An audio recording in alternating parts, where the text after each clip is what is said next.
whenever they are given the opportunity, they are able to choose between a man and a woman, not because of their gender, but because of what they are able to do. It's a constituency that gave us the first women mayor in this city. It is a constituency that gave us the Honorable Senator Beth Mugo, who served 3 terms. And even when I vied against women, and our people were able to choose not on the basis of gender, but forward. And as such, they need representation in places where decisions are going to be made.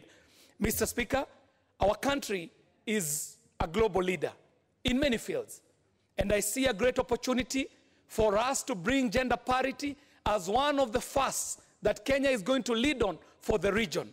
I know there are people who are ahead of us, like Rwanda, but their leadership was occasioned by a very unfortunate situation. We are going to do it the right way, Mr. Speaker, and we're going to give guidance not only to the region, but also to the world. Mr. Speaker, I finish by reminding us that it is Barack Obama in his first visit to this country who said that it would be very unfortunate for any team going to a sport to play with half of its team members on the bench. Right now, we are keen to onboard half of our team onto the table, onto the platform, so that we are able to move ahead as a country. Thank you very much, Mr. Speaker, for this opportunity, and I do support. Well, let's have then Honorable Wetangula Wanyonyi. Thank you, Mr. Speaker. I also want to support this constitutional amendment bill. Mr. Speaker, people who want to fail this bill are the ones who are naming it as a woman bill.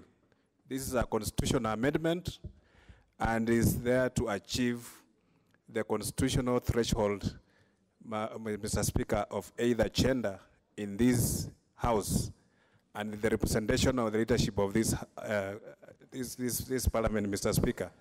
Mr. Speaker, today we may say the shoe is on the other foot, but tomorrow it may be a different story. So as we debate this, let us just be sober that we are trying to achieve a constitutional requirement that necessitates us, Mr. Speaker, to have 1/3 of either gender represented in this August House, in this House and in the Senate, Mr. Speaker. And this amendment, Mr. Speaker, is trying to achieve that. And we're not saying that we are going to jump in and nominate people haphazardly. We want to create a legal framework on which these things can be done, Mr. Speaker. And we are also looking at the way onto doing this thing, achieving it, Mr. Speaker, in a better way than what people are saying. We are trying to increase the wage bill. Sometimes, Mr. Speaker, I think we trivialize things in this country instead of looking at a bigger picture. People have accused members of parliament of this. But for us to achieve this, Mr. Speaker, in a better way, I think it will also be good if we can invest in civic education so that we can educate the electorate on how we can achieve some of this gender parity that we are occasioning every time. Mr. Speaker, at the county assemblies, we have a formula that has been used, and I think at that level, we are not having any problem with this, Mr. Speaker, constitutional requirement, because in many of those, the nomination of the MCS, Mr. Speaker, has been occasioned by top-up, where they realize that they have not, that gender has not been met, they just nominate the other gender to top up the requirement. And maybe if it was done even here, we'll have reduced that cap. And we'll be now be talking about something else. But also, Mr. Speaker, this will also be achieved progressively, because a few years ago, there were just hardly 1 or 2 women in this parliament. But right now, when you look around, Mr. Speaker, you can see many of our female colleagues who have been elected, who have been popularly elected, Mr. Speaker. And it shows that it can be achieved with time.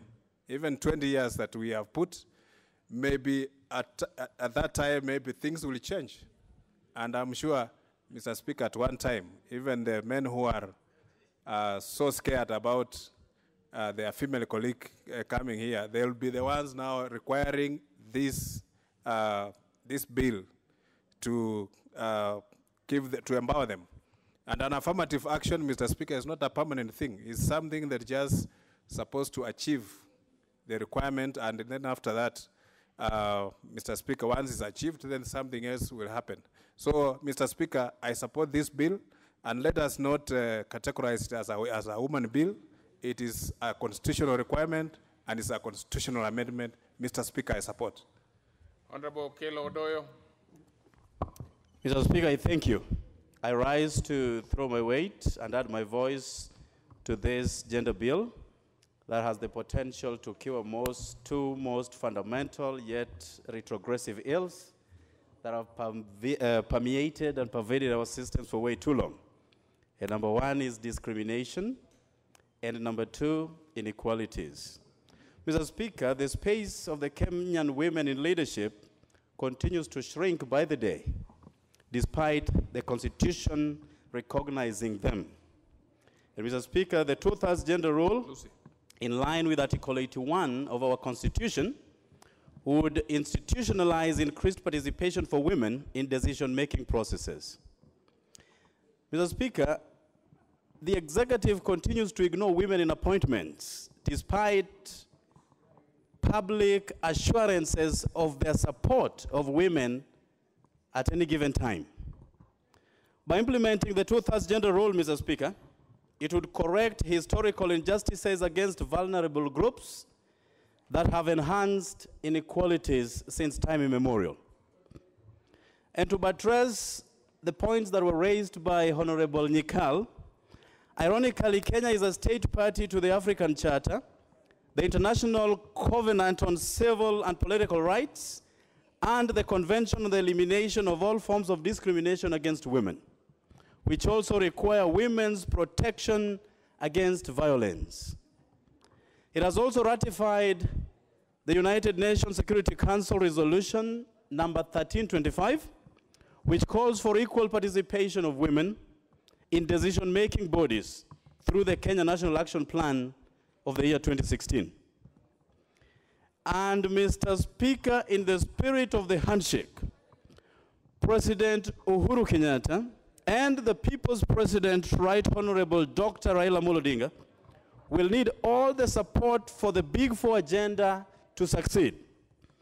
And the main factor that will make or break that legacy will be inclusion of women in all the four pillars.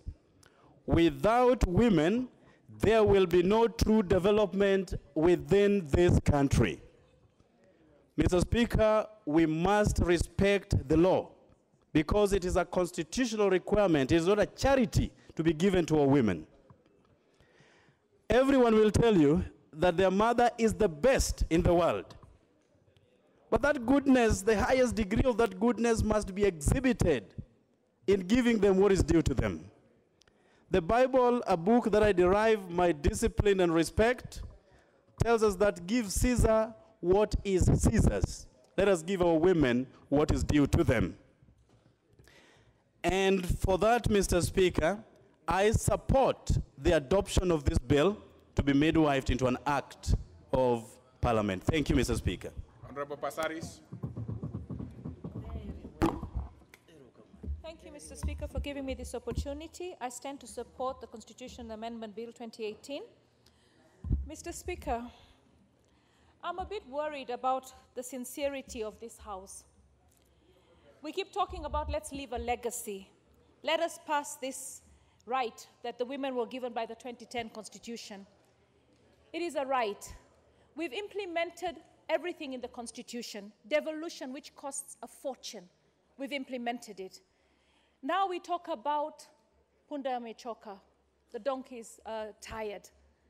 But when we look at our country and we look at what Parliament costs, and I think we need to say this and be bold about saying this, the two houses of Parliament cost only 1.5% of the entire national budget of 3 trillion. So Parliament is not the reason that the donkey is tired. The donkey is tired because of corruption. In fact, the donkey is dying because of corruption. The 2/3 gender bill is not about women.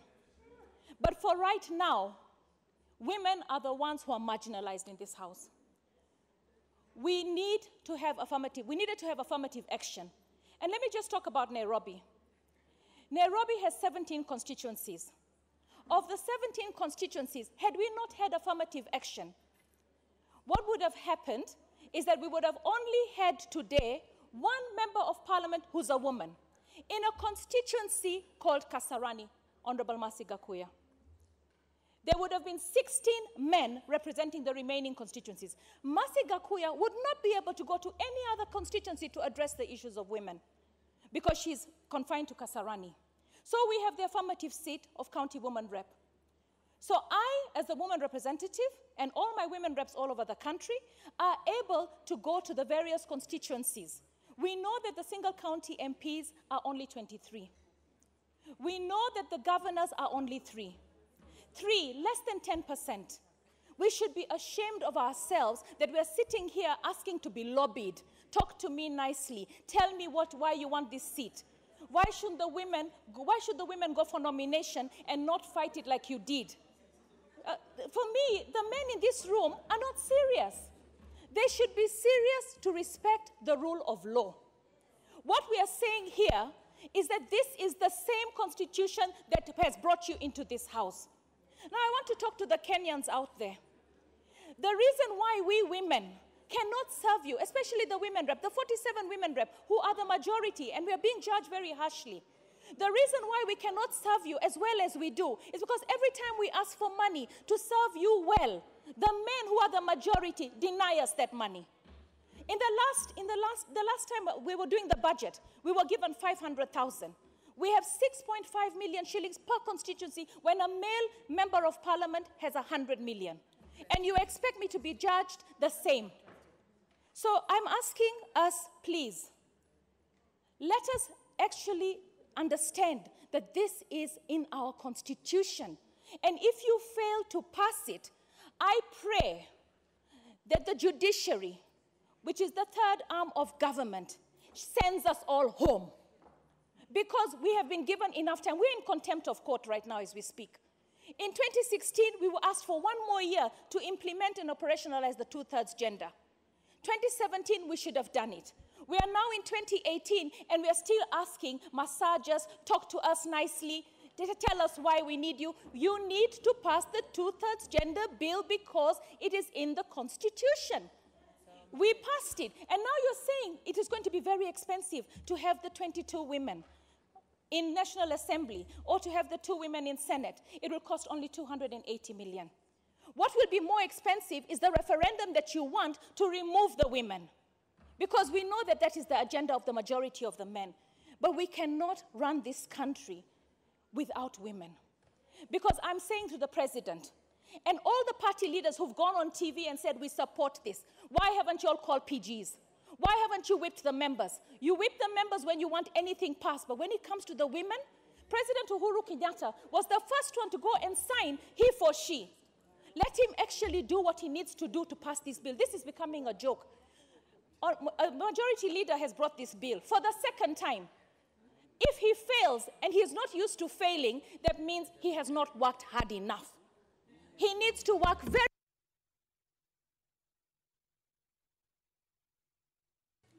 Your time is over. So we give to Honorable Leshomo Mason. Asante sana Mheshimiwa Spika. Mimi pia Mheshimiwa Spika naunga mkono hii taarifa ya kina mama katika Kenya mzima.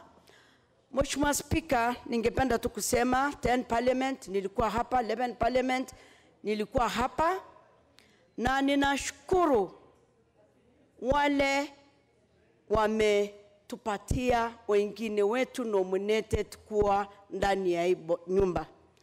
Mheshimiwa Spika, ikiwa Mheshimiwa Leshomo Mason angekuwa nominated 10 Parliament na marehemu First Lady Lucy Kibaki, wengine ma community wa mama wange kwa leo hii Parliament.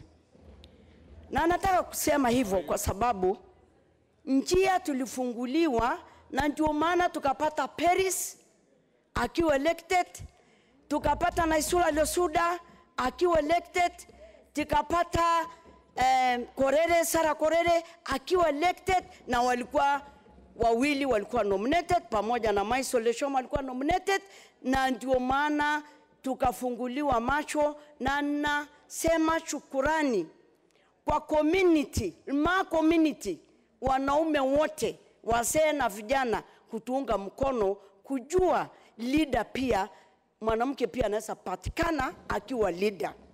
Kwa hivyo ningeomba tu kusema, wale wanasema nominated haana maana, kuwa ina maana sana, kwa sababu utakuwa na njia ya kujipigania. Na mimi nataka kusema hivyo. Ningependa kusema Mheshimiwa Speaker, ningeomba leaders wote wanaume, kila mwanaume kwa ukweli imesemwa ako na mama kwa nyumba, ako na msichana kwa nyumba, na miaka 20 inakuja, wengine nyinyi ndio mtakuwa minority kwa hii nyumba. Kwa hivyo tungeomba tu hii motion sio ya kina mama, ni ya sisi wote, ni ya Kenya wote ndio wanatakikana. Wale atakuwa nakosa nafasi wapate nafasi. Na mimi ningesema Mheshimiwa Speaker, kuna msemo inasemwa na sio imbo, na utanisamea, sisi wanawake ulimwengu mzima tusidi kuendelea, tusichoke. Mungu we tusaidie, mapenzi yote ya nyumbani juu yetu wanawake, mapenzi yote juu yetu wanawake. Mr. Speaker, Mr. Speaker, please, nimemaliza Mr. Speaker. Ningesema tu Mr. Speaker, kazi sote za kina mama ni sisi wa kina mama. Kila kitu inafanywa, hata nyumba ikiwa baridi wewe usingia. Kwa hivyo tungesema support katika Kenya mzima. Mr. Speaker, tungeomba tupewe support. Sasa ninashangaa kila mjumbe anatoka tunaomba 10 Parliament, 11 Parliament tulipigania hii washa, na ninaomba ipite. Nina support na ninaomba magovernors wetu pale popote wanatusikia watupatie support. My MCS wetu wote watupatie support. Asante Mr. Speaker.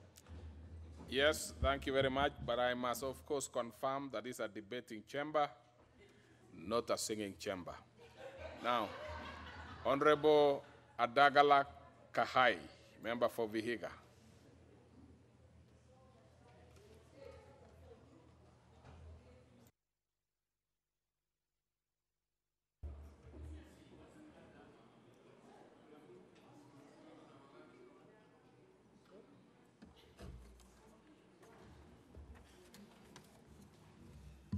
Thank you, Mr. Speaker, sir, for giving me this chance also to talk on this very important bill on the Constitution of Kenya Amendment Bill number 4 of 2018. Mr. Speaker, sir, I wish to support this motion.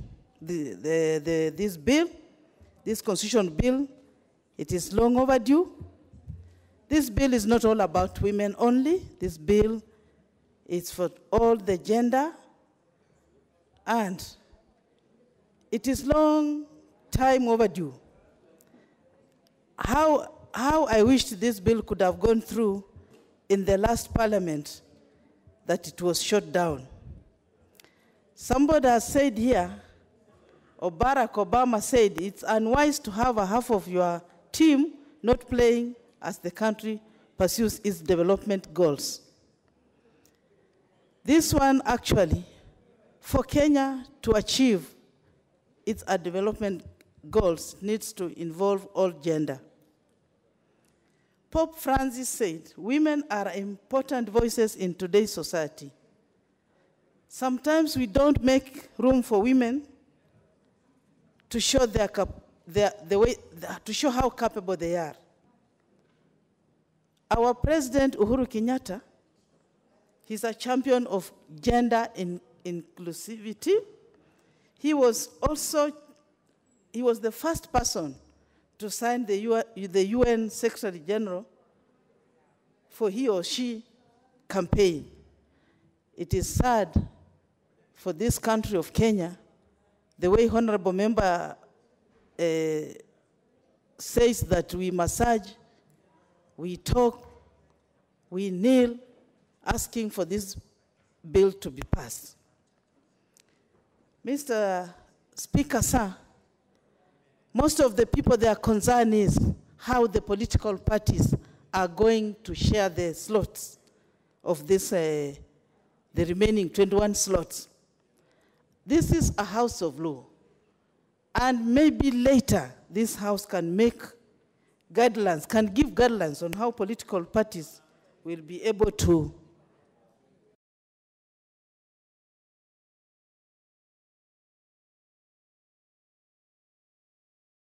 talking here yesterday that the slay queens, and he doesn't know he's also nominated, and he was given his share of a slay king. So for us to avoid all this kind of talk, syllables here and there, we had the first women chiefs. Wangu wa Makeri was there, 1901 to 1909. We have had the first woman MP, Grace Onyango, and I remember the Kewopa women, we visited her. Therefore, Mr. Speaker, in a nutshell, what I'm saying is this: the women are capable, and if most people have taken this bill to be for the women, I'm very much into it. I'm very much into it, and I want to support it totally with all my heart and all my parts of the body, as others are saying. Therefore, Mr. Speaker, sir, I support this bill to be passed the way it is. Thank you, Mr. Speaker, sir. Now let's have Mabonga Mwambu. Honorable Mabonga Mwambu. Thank you, Mr. Speaker, for giving me opportunity to add my voice to this Constitution Amendment Bill. Mr. Speaker, this bill is not something new. Gender equality is a basic human right. And as we look into the rights of human beings, many issues have been raised here, Mr. Speaker, that I wish not all of us or honorable members in this House not to be blind about. Yes, as my colleagues have just raised some concerns that comes along with the nominations. It's true. Most nominations slots have really been misused. We see it, at times we come from different political parties where people nominate their own relatives, wives, and the rest of even people who are close to them. That is why we are saying that even if we support this kind of bill, we have to be realistic that we must come up with a legal framework to ensure that the right people, who are the women of this House, or the women outside there, benefit from the amendments that we are bringing before the House. People have cited many examples in East Africa, particularly Rwanda. Honorable members who are in this House, I wish to point out something, that to be born a woman is power. But if you pretend to be one, then indeed you are not. You should definitely, because people have turned this bill to be a woman affair. And I realized that yesterday when I was listening, Mr. Speaker, somebody said that if we defend women to be nominated or to be given these nomination slots, we will be increasing love in some of the families. I wish to say that the allegations, the opposite may be true. What we need to do is to ensure that because this bill has been defeated twice, what are some of the efforts that have been made, including the public participation? Because yesterday I was watching the debate on different media stations, and you'll be shocked, Mr. Speaker, that outside there, when you talk of nomination slots being increased, people are crying of wage bill. The way we understand the budget that goes with the parliament is very little, but outside there, the majority of even women do not agree with it. So if this bill is going to be defeated or be defeated, just in case it's defeated, which we are supporting, of course, that it should not be defeated, we should make an effort, each one of us, to go back to their constituents and sensitize people to understand human right. Tomorrow, we are talking of nominating women here. Maybe in the next parliament, we'll be talking of nominating men. If I may ask, Mr. Speaker, the next parliament, if we have more men sweeping more seats, what is going to happen? Shall we come up again with an amendment bill to ensure that we have more women in positions? So this is something that we need to look at it very seriously so that we capture what is needed. Another thing, Mr. Speaker, what we need to do is definitely to look at the Constitution. As I said, this is not something new. The Constitution was passed by Kenyans. And when Kenyans passed this Constitution, some of them, they didn't know that it's an expensive venture. So if we want to fulfill the Constitution mandate that we've been given as members of this House, we have to be realistic. Let's go out, each one of us, because right now we are talking, I've had some members saying, let's support it. Just say we support it. But when we come to voting, people will walk out. We are not being genuine to ourselves, Mr. Speaker. Unless another Soipan rule is going to be, introduced in the House. Because we have at least to be realistic with what we are saying. If we mean we are supporting the amendment, let's be here during the day of voting and let's exercise our democratic rights so that we work together as a team in this nation. Thank you, Mr. Speaker, for giving me time to contribute on this motion. Honorable Chepkut Chirchir. Mr. Speaker, I indeed stand to support this constitutional amendment bill. I think I'm the only human soul alive who support it with all my body, all my organs, and everything. Why I'm saying so, whom am I not to support? Order, Honorable Chepkut. Inside the House, just support using your card and voice vote if it is possible. Let's leave everything else. Yeah. Okay. Mr. Speaker, sir, even you are alive because of a woman. So we must respect women. Even I take this heartfelt congratulations to my own mother. She carried me for 9 months, and I am what I am today because of my own mother. Oh, yes. Therefore, His Excellency the President, Uhuru Kenyatta, His Excellency the Prime Minister the former Prime Minister, Deputy President, Kalonzo Musyoka, all of them, they supported this constitutional amendment bill. In fact, I'm humbly appealing to all members of Parliament, the 12th Parliament, to support this motion and let's move to support this bill and let's move with speed to make it be a fulfillment in our own constitution. Indeed, it is a legal framework and it is our mandate to make sure that it is made it into law. Having said that, it is indeed fulfillment of basic human rights.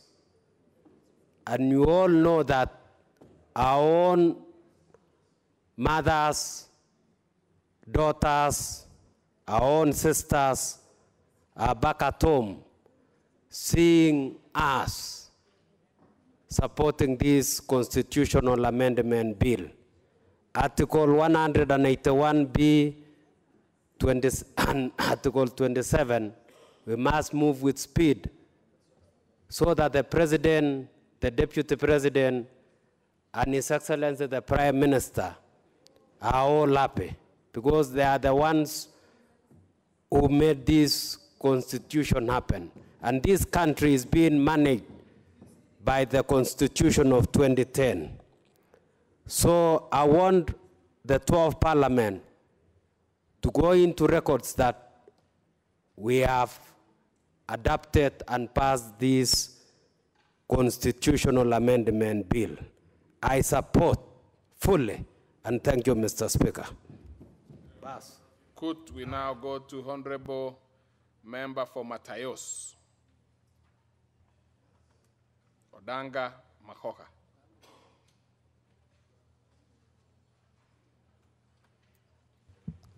Thank you, Mr. Speaker. I want to support this bill, but with reservations. Reservations because, as it has been noted before, the leadership of political parties across the country has abused the opportunity they have been given to nominate before. And this is the outcry that is coming from Kenyans all over the country. Even both men and women, they are complaining because the nominations have never been fair. After the 2013 elections, for instance, in my own county of Busia, one political party nominated 2 sisters into the county assembly. And in Laikipia, for instance, also, one political party nominated 1 member whom we sat with here, who was his wife, and 2 daughters. And we have had this across the board in all political parties. This is what we are saying, even as we pass this bill. What is it, Honorable? And I want to... Waruguru, what is it? Thank you, Mr. Speaker. I rise on a point of order. Is it in order for the honorable member to give misleading facts regarding a political party which in one way or the other is not a member and does not understand the running of the party? I represent the people of Laikipia, and I want to confirm there is no member who has nominated his wife or his 2 children, and I want you to concentrate on the core business of the bill and support same women. So, Mr. Speaker, I want to support the bill. What do you have to say to that? Because if it's not factual, you surely have to withdraw. I have already said, Mr. Speaker, and I can stand by what I've said. Is it something you can substantiate, Honorable Odanga? Because the challenge is that you have been asked to substantiate. Mr. Speaker, because the member I'm trying to allude to is even still a member in this House, now not nominated. I don't think it would be in good faith to go about doing that, Mr. Speaker. Then you didn't need to say it in the first place. If Okay, let me withdraw. Yeah, then that's fine now. Yeah. But already I've said that the nomination has not been done in a fair way before. But because it is an issue of the Constitution, I would rather appeal to other members that we support, but then in the future, we go out to ensure that we use the necessary means to have our parties do the nominations in the right way so that we have the most suited persons being nominated.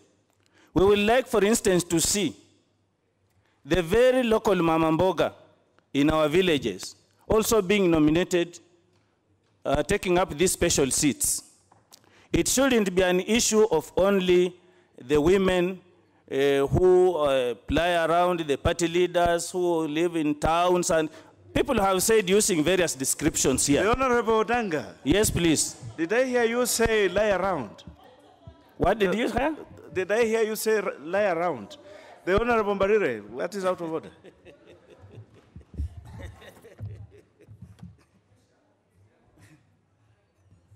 Yeah, Mr. Speaker, you know, it is wrong to consistently continue to insult women who end up in this house, that to be nominated, you must lie around. First of all, what is lying around? Number two, we must stop this stigma that for a woman to be nominated, you must lie around, whatever that means. And may I also say we are tired of being categorized into rural, urban women, classic women, slay queens, I don't know what, and nobody does the same classification to the men. There is no talk of an urban or rural man. Any man gets elected. There is no talk of an educated or an educated. I think we have to stop this, Mr. Speaker, because it is not fair to women leaders in this country. The Honorable It is not fair.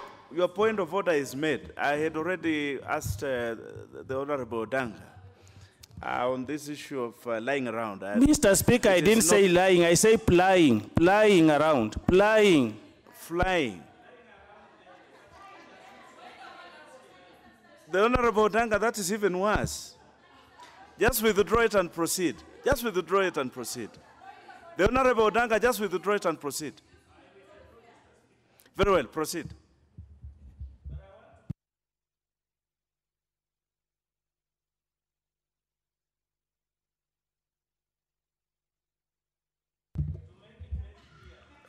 Probably the mic is also protesting. Try the next one. Give him the next one so that he can complete his contribution.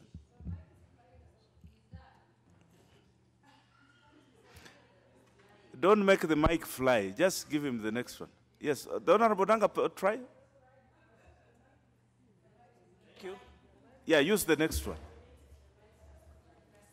As I was saying, I support the bill with the reservations because of the issues I raised. In any case, this is not a women bill, neither is it a men bill, it is our bill. It's about us, it's about the Constitution. We need to adhere to the requirements of the Constitution, and other issues of amendments, we can do them later and make sure that the party leadership is fair enough to the Kenyans by nominating both men and women who will be representing the various categories of the people they should do. I think we have heard a lot from the Honorable Odanga. Clearly the mic has flown. We shall have contribution from the Honorable Nyaga Nkatha, member for Tharaka.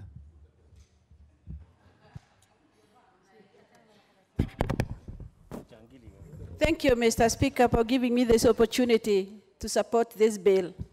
On the onset, Mr. Speaker, let me thank the men of this House, honorable members who have supported since yesterday and today, including 001, although you did it with reservations. Mr. Speaker, I also want to say that this is not a woman's bill. This is a bill concerning the constitution of this country. Mr. Speaker, the Constitution makes a provision of two-thirds gender principle, but as we sit in this House today, we fall short of the two-thirds gender principle, Mr. Speaker. We are 76 women in this House, particularly in the National Assembly, Mr. Speaker. 47 representing the 47 counties. Those are women representatives. We have 23 representing the constituencies, and then we have 6 nominated, Mr. Speaker. That means we are short of two-thirds gender rule, Mr. Speaker. As we sit here, Mr. Speaker, most Kenyans supported the Constitution in the year 2010. And if we are not going to implement this, Mr. Speaker, then we are doing a lot of injustice to the Kenyan people.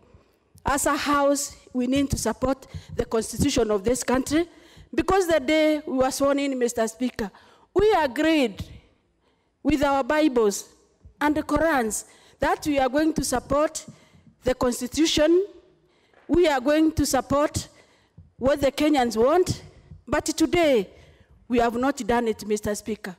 In the last 11th Parliament, Mr. Speaker, Honorable Duare brought the same bill, which is not for women, but for this country, for this House, Mr. Speaker. He supported us, but it could not go through. I urge the men of this House, who are our good friends, who are our brothers, husbands, boyfriends, to support this House this particular time, Mr. Speaker.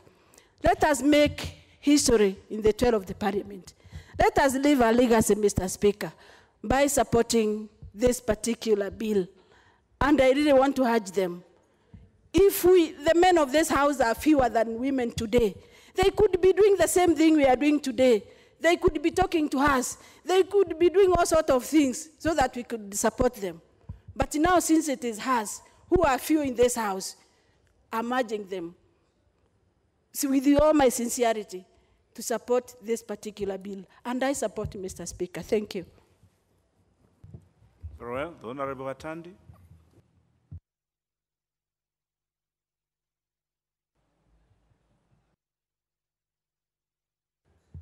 Oh, thank you.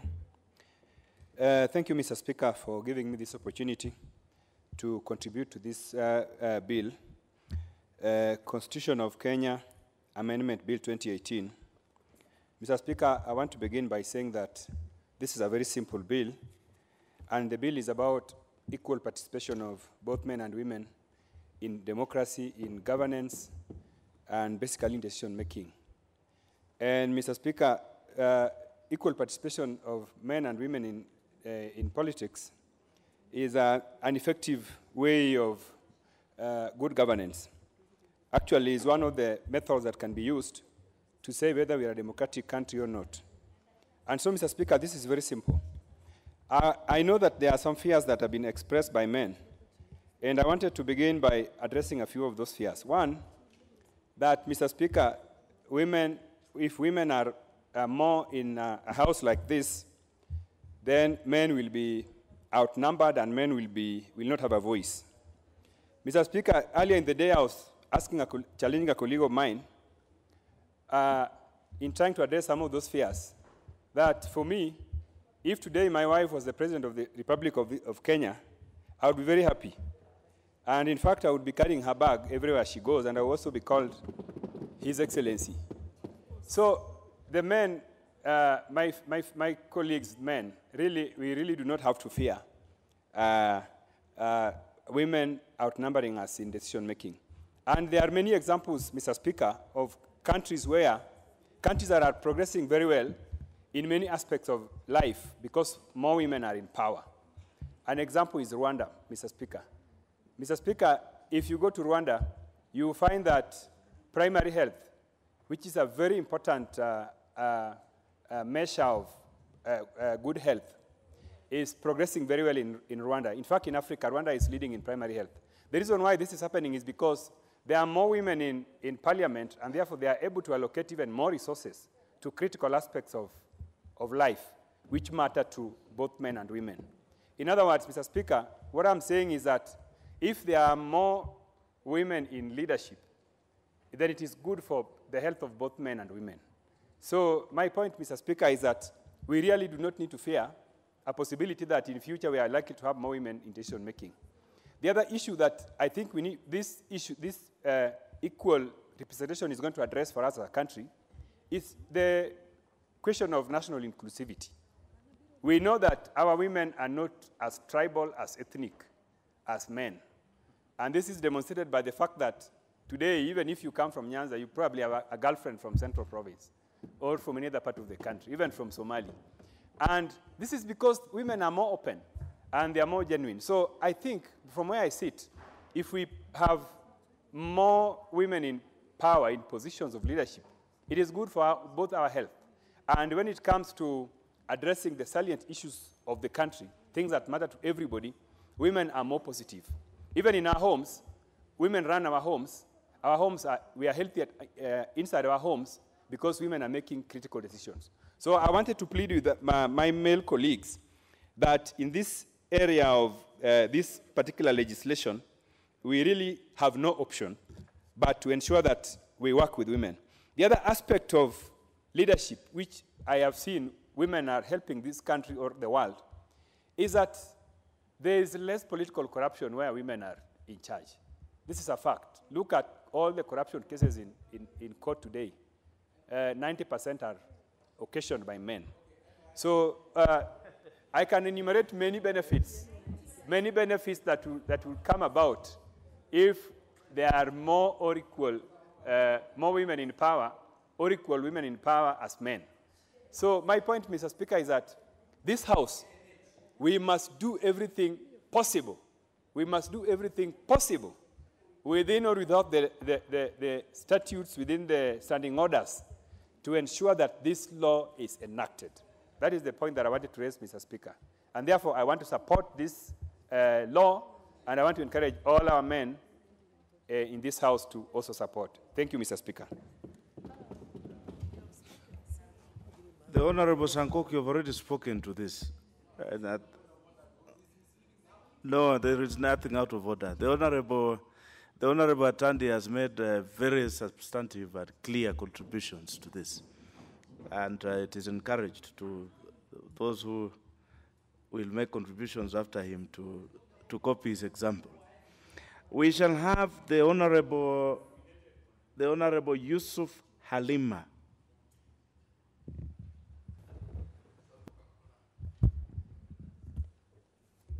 Thank you, Honorable Speaker, for giving me this opportunity to support this amendment on a two-third gender bill brought to this House by the Majority Leader. Mr. Speaker, as we are all aware, this is a constitutional imperative, and for the sake of this Constitution that was voted for overwhelmingly by Kenyans, I urge my colleagues to support this bill. There is need to increase the number of women in Parliament because, as we are aware, women invest higher proportion of their earnings in their families and communities. Time and again, we have heard that 52% of the population is female, but as we all know, all positions of power and prestige, most positions of power and prestige are occupied by men. The late Wangari Maathai rightly put it, and I quote her, "The higher you go, the fewer the women there are." In order for us to be present at the decision-making table, let us support this bill. Mr. Speaker, last night, I slept a very worried woman because of the remarks that I heard here from my colleagues, especially nominee 001, who happens to be a nominated member of this House, just as myself. Mr. Speaker, he said that women have slayed their way into Parliament, and I've been wondering, how did he gigolo his way here? And therefore, Mr. Speaker, I support this bill and urge my other colleagues to support. Thank you. The Honorable Yusuf Halima, just before you sit down, withdraw the jiggle a bit. The Honorable Sankok is just relax. Just relax. Just relax. Just relax. The Honorable Sankok, just relax. The Honorable Halima, please withdraw the jiggle a bit. Please. Thank you. For us to make progress. Thank you, Mr. Speaker. I withdraw and urge that my colleague also withdraws his remarks of yesterday. Very well. Very well. Honorable members, when the Honorable Sankok was allegedly making that comment, I was not in this chair. So I don't have the record with me. But honorable members, demeaning comments on other members, and I think to cast aspersions on the route and the manner in which honorable members found their way to this House, I think is not in order, because everybody who has come to this House is honorable.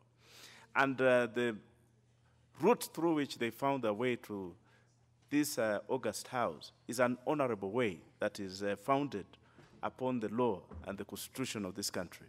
So there is no way you can impute an ill motive or an ill intention on the persons or on the route that that person found their way to this house. So the Honorable Sankok, kindly let us respect each other and treat each other honorably. We shall have contributions from the Honorable Ongera Janet.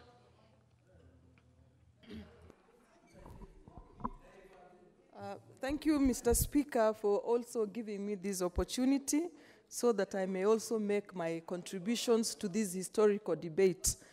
Mr. Speaker, I rise to support the Constitution of Kenya Amendment Bill 2018, dubbed the Duale Bill. From the onset, Mr. Speaker, I take this opportunity to congratulate the mover, Honorable Duale, for being consistent and supporting the cause of women in this country and for bringing this bill. In equal breath, Mr. Speaker, I also take the opportunity to congratulate and commend the seconder of the bill, the Honorable John Buddy, a minority leader, for moving this bill and for being consistent in the support of women leadership in this country. Mr. Speaker, this is a historical bill. Let me from the onset congratulate all my brothers in this House for coming out consistently to support the cause of this bill. In equal breath, Mr. Speaker, let me congratulate my sisters, particularly the leadership of Kewopa, for standing out and going out of their way in supporting this bill, and all the women, honorable women of this great House, for their unity and for being in solidarity on this issue. Mr. Speaker, this bill is not about women, we have been told. Mr. Speaker, this bill is a bill that attempts to narrow the gender parity in leadership of parliament in this country. And Mr. Speaker, it is a bill that brings the affirmative question closer to our hearts. It is a bill that will bring the women of the grassroots, the widows, the persons with disability, the women who are in the various professional fields, whether into the trade unions. Mr. Speaker, they'll be given an opportunity to come to the table of political leadership and have them participate in this parliament. And therefore, Mr. Speaker, the need for us through equity, tolerance, and peace, and Mr. Speaker, through our understanding as members of parliament to give these women an opportunity to participate. Mr. Speaker, why do I say this? I say this, Mr. Speaker, with great passion, because I'm a child who came to this political leadership through nomination. Mr. Speaker, I was not anybody's slave queen. Kenya knows that. Kenya knows what I did for my political party in order for me to come to this parliament. Many women who are nominated, Mr. Speaker, are nominated because of the excellent work they have done, their commitment, their dedication to the political cause of their political parties that they believe in. And Mr. Speaker, had I not been given that chance to be nominated as a senator, I perhaps would not have been elected as a woman leader. And I'm very happy, Mr. Speaker, that through that chance, I've been able to effectively participate, and now I'm an elected woman leader. Who knows, Mr. Speaker, what I will be tomorrow? I could be the president of this country. I could become the prime minister of this country when we amend this constitution. Therefore, Mr. Speaker, there is need for us to give our women opportunities so that they can be able to contribute effectively in the political leadership of Kenya. Mr. Speaker, Kenya has been a shining example. We have been shining in the field of tourism. We have been shining, Mr. Speaker, lately in the field of tolerance and peace. Mr. Speaker, this is epitomized by the golden handshake that none other than the President and Honorable Raila Odinga came together to bring peace. Why can we also not be shining in the field of women participation in leadership by inclusivity? Mr. Speaker, we don't want to hear that Rwanda, we don't want to hear that Senegal, South Africa, Namibia, Mozambique, and Ethiopia are leading, when we know that Kenya is a shining example in many fields and it can lead in women inclusivity and participation. Finally, Mr. Speaker, issues that have been raised are of concern. That is there a criteria on how we will be able to nominate women? I can tell you, Mr. Speaker, if nobody brings that bill to the House, I'll be the first one to bring a bill here that will show a criteria in which how do we nominate women from political parties based on the principle of proportion.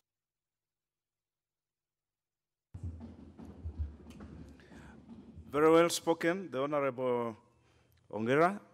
Very well spoken. It is noted. We shall have contribution from the Honorable Nangabo Janet, member for Trans Nzoia. Asante sana Mheshimiwa Spika kwa kunipa nafasi hii, pia kuchangia kuhusu mswada huu wa jinsia. Mheshimiwa Spika, nataka nishukuru wanenaji wa kwanza ama wale wamezungumza mbele yangu, Mheshimiwa Spika, kuhusu mambo ya jinsia. Mheshimiwa Spika, nitaanza kwa kumshukuru chairman wa kamati kamati ya katiba, kwa sababu ndugu yetu chairman alitupatia mambo yale, alikuwa akitembea huku na huku kukutana na washikadau wale walitoa maoni yao. Mheshimiwa Spika alisema kwamba walikutana na watu karibu vikundi 59, na kutokana kwa hiyo vikundi 59, vikundi 55 walikubaliana kwamba mambo ya jinsia ni lazima ikamilishwe kulingana na katiba yetu. Mheshimiwa Spika, Mheshimiwa Spika, mimi pia nitasema hivi kwa wale walioteuliwa katika nyadhifa mbalimbali katika nchi yetu ya Kenya. Niseme kuanzia kwa Mheshimiwa Cecil Mbarire, Mheshimiwa Rachel Shebesh na Milly Odhiambo. Mheshimiwa Spika, hawa ni madada zetu wale walikuwa wanafanya bidii katika vyama zao kujitolea kuhakikisha kwamba angalau chama chao na vyama zao wamepika hatua katika nafasi yao. Mheshimiwa Spika, na mimi pia niseme kwamba nilikuwa pia nimeteuliwa katika Municipal Council ya Kitale, na wakati nimekuwa katika Municipal Council ya Kitale, Mheshimiwa Spika, nafikiria si kuenda nikakaa tu hapo nikisema kwamba mimi naongojea nafasi ya kuteuliwa. Nilifanya bidii yangu kuhakikisha kwamba nitoke katika kiwango hikyo alafu nisonge kwa kiwango chingine, na ndipoza unaona kwamba nimekuwa kama mwakilishi wa kina mama mara ya kwanza na mara ya pili tena. Na vile dada yangu Janet Ongera amesema hapa, haujui kutoka hapo itakuwa ni kivipi. Mheshimiwa Spika, na Mheshimiwa Spika, tena niseme hivi kwa sababu wenzetu wamesema hapa, wakisema jinsia sio kwamba ni jinsia moja, ni jinsia yote mbili, kwa sababu wakati mwingine utaweza kuona kwamba huenda ikawa ni wanawake watachakuliwa katika bunge hili na wanaume wenzetu wapatikane kwamba hawa ni wachache katika bunge hili, na hawa pia watapata nafasi ya kuteuliwa na hata walemavu wakiwemo miongoni mwao. Na mimi pia nichukua nafasi hii kumshukuru Rais, naibu wake Mheshimiwa Raila Amolo Odinga, nimshukuru Kalonzo Musyoka kwa kuamua kwa kauli moja kusema kwamba angalau haya mambo ya jinsia yakamilishwe na bunge hili. Na vile wengine wamesema, Mheshimiwa Spika, wengine wametoroka tu, ni kwa sababu hawajui ni nini inamaanisha kusema kwamba tukue na mswada kama huu katika bunge hili. Ni kwa sababu wengine wanafikiria kwamba wanawake wakichakuliwa katika nchi ya Kenya watakuja kuwakalia hawa vichwani, na sio hivyo Mheshimiwa Spika, kwa sababu sisi kama kina mama hata kwa nyumba zetu tukiwa na waume zetu, sisi huwa tukalii hawa. Sisi tunakaa na hawa na tunasemezana na hawa na tunapanga familia yetu vilivyo. Mheshimiwa Spika, na ninaamini kwamba hata katika uongozi sisi pia tunakaa pamoja kama nyumba moja, kama pati moja, tukisemezana mambo yale yanatuhusu sisi kama familia. Mheshimiwa Spika, pia nishukuru wenzangu wale wamechikakamua hata wamerudi hapa tena mara ya pili, kwa sababu vile wamesema matusi sio hapa tu, vile wenzangu wanasema matusi hata kule nje matusi yapo. Mimi nakumbuka Mheshimiwa Gladys Wanga wakati amekuwa kwamba akuwe chairman wa ODM, nilisikia matusi kitoka kwa wenzetu hapa mahali hapa wakisema hapana, huyu hawezi. Lakini naona ni mchapakazi na ninajua kwamba kuanzia hapo kusonga mbele unaweza kuona kwamba Mheshimiwa Wanga amefika kwa nafasi mbalimbali. Mheshimiwa Spika, niseme hata katika kanisa zamani watu walikuwa wanaamini kwamba pastors lazima wakuwe ni watu wa kiume. Lakini saa hizi hivi naweza kukuambia kwamba hata sisi pia wanawake tunaweza kuwa pastors, na niseme ninaunga mswada huu Mheshimiwa Spika, na wenzangu pia naomba waunge wahakikishe kwamba tumeikamilisha. Asante sana Mheshimiwa Spika. Very well. The Honorable Mwanyanje Mbeyu, member for Kilifi. Not desiring to be present, we shall have the Honorable Nakara Rodepe.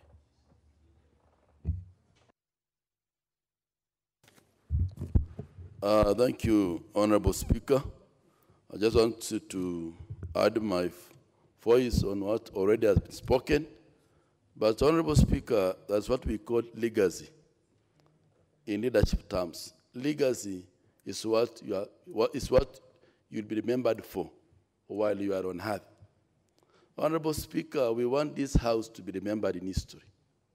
That 2018, the 12th Parliament passed a bill that changed the history of Turkana. And will be remembered after even we have left. Our grandchildren will be told that when your father, when your mother was a member of Parliament, they are the one who made this bill to come to reality, which has balanced gender in this country. So, Honorable Speaker, as we are here, women are not just leaders in domestic matters.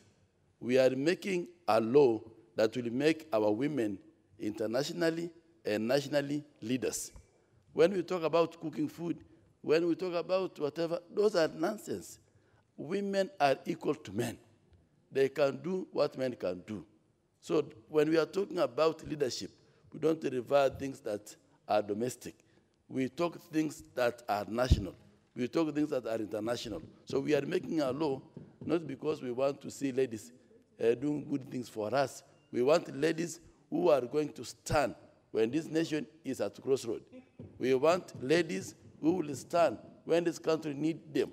So, Honorable Speaker, we are supporting this bill not because of women, but we are supporting this bill because of our children and grandchildren who are going to come after us, so that when we leave this place, we leave legacy behind us. Honorable Speaker, the issue of respect to our counterpart, ladies. When we are here, we are equal. Whether you are nominated, whether you are elected, you must have gone through a process. That's why you are in this house. And so we have to give respect to whoever is in this house. That's why we call this August House, because it's a respected house. Nobody can come here without doing something very important in their party, or in the national, or in the village, or in the county. You will be here when you have done something very important. You have been recognized as a leader, whether you are from a poor family, whether you have not gone very far in education, but when you are here, there is something little that you have contributed to the community. That's why you have been recognized, either by elective post or by nominated. Honorable Speaker, the issue of future generations, I've spoken already. But you see, Honorable Speaker, for us to make a mark and for us to pass the leadership baton to the generation that are going to come after us, these are the things that we need to do. We must apply our experiences, we must apply our academic, we must apply our values to the generation that are coming, so that when they come after us, this generation will say, surely there were some leaders who made a way for us. We are not making these laws for us, we are passing.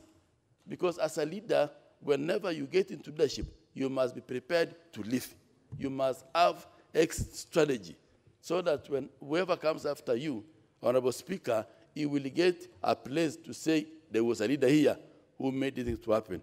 So, Honorable Speaker, with those few remarks, I want to say that I support this bill. because of my 4 daughters who are at home, who are in university, so that when they come here, they will say my father was a member of parliament and he passed a law that has made us to come here. Whether by nomination or by election, they will remember me. I support it. Thank you. The Honorable Mbai Mbithuka, member for Kitui East. Thank you, Mr. Speaker, for giving me this opportunity to bring my contribution to this bill. Mr. Speaker, it is this House which makes laws, and our Constitution, Mr. Speaker, provides for the 2/3 gender rule, and the only place that the people of Kenya can get justice on the 2/3 gender rule is through the amendment of the Constitution, and we have an opportunity to amend that Constitution. Mr. Speaker, putting all the conditions on the table for us to attain the 2/3 gender rule in this House, Mr. Speaker, we have several options, and one of the options is what we are debating, having several extra nominated sisters, mothers in this House, the women, Mr. Speaker. And the other option is to reduce the number of men in the House so that the number of women in this House can balance a smaller number of men. Mr. Speaker, I know most of us will not want to go by that option of reducing the number of men. That will mean, Mr. Speaker, we reduce first the number of nominated men, including the disabled, including the youth, which, Mr. Speaker, it's not an option, Mr. Speaker. Mr. Speaker, the other option, Mr. Speaker, would be putting in some special constituencies only for men. For example, we say Kitui East, where I represent, we will only have a man, we will only have a woman being elected, Mr. Speaker, which will not be constitutional. So the only constitutional way, Mr. Speaker, to go about it is what is before us, getting an extra number of ladies nominated to balance the 2/3 gender rule in the House, Mr. Speaker. So this brings me to the point of supporting this very logical idea, Mr. Speaker. Mr. Speaker, in our country and in the world, we have, and to me, I have 2 supreme doctrines. And one of the doctrines is the Constitution of Kenya, Mr. Speaker, and it is a doctrine that has provided this option, and we should adhere to it as law-abiding citizens, so we should support. Mr. Speaker, the other doctrine is the Bible. And Mr. Speaker, if you read the book of Genesis, chapter 2, verse 18, it shows us, and God saw that it was not good for man to be alone, Mr. Speaker. And when God saw that it was not good for man to be alone, he never made another man. He made a woman for the man, for the man, Mr. Speaker. So the only way to balance the number of men in this House is to bring extra women, and that will be in agreement with what our Lord, Mr. Speaker, showed us in the book of Genesis when he made man, Mr. Speaker.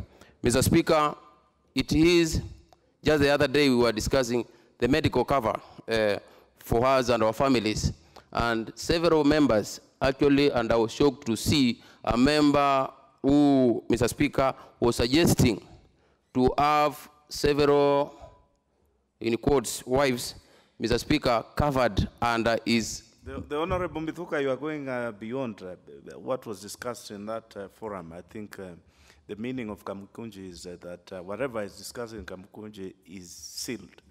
So kindly refrain from that. Thank you, Mr. Speaker. Well before that. Thank you, Mr. Speaker, for the red button.